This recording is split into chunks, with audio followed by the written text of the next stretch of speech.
Hi guys, ഇന്ന് നമ്മൾ തയ്യാറാക്കാൻ പോകുന്നത് ഒറ്റത്തവണ ഉണ്ടാക്കി കഴിച്ചാൽ വീണ്ടും ഉണ്ടാക്കാൻ തോന്നുന്ന ചിക്കൻ മന്തിയാണ് കേട്ടോ.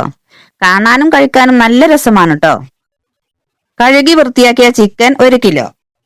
അതിലേക്ക് കാപ്സിക്കം അരിഞ്ഞത് 1 കപ്പ്, മല്ലിച്ചപ്പ് പുതിനയില 2 കപ്പ്, വലിയ ഉള്ളി അരിഞ്ഞത് 1 കപ്പ്, 4 മാഗി കട്ട ചുടുവെള്ളത്തിൽ ഒഴിച്ച് കലക്കിയെടുത്ത് അതിലേക്ക് ഒഴിച്ചു കൊടുക്കുക.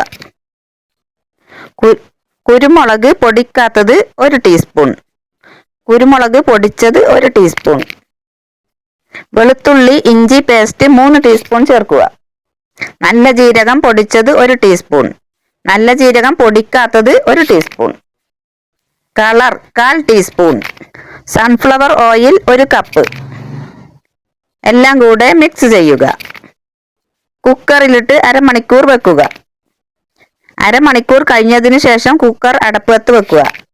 1 വിസിൽ അടിച്ച് തീ ഓഫ് ചെയ്ത് വിസിൽ കളയുക. ചൂടാറിയതിനു ശേഷം കുക്കർ തുറന്ന് ഓരോന്നായി പൊരിച്ചെടുക്കുക. ഇനി തിളച്ച വെള്ളത്തിലേക്ക് അരി കഴുകിയിടുക. അരി വെന്തതിനു ശേഷം ചോറ് വാർത്തെടുത്ത് അതിലേക്ക് ചിക്കനിലെ വെള്ളം ഒഴിച്ചു കൊടുക്കുക. കുറച്ച് ചുമപ്പ് കളറും കുറച്ച് മഞ്ഞ കളറും ചേർക്കുക. ചിക്കൻ ഓരോന്നായി അതിലേക്ക് ഇടുക. വീണ്ടും ചിക്കനിലെ വെള്ളം അതിലേക്ക് ഒഴിച്ചു കൊടുക്കുക. വീണ്ടും കുറച്ച് കളറ് ചേർക്കുക. 2 കളർ വീതം ചേർക്കുക.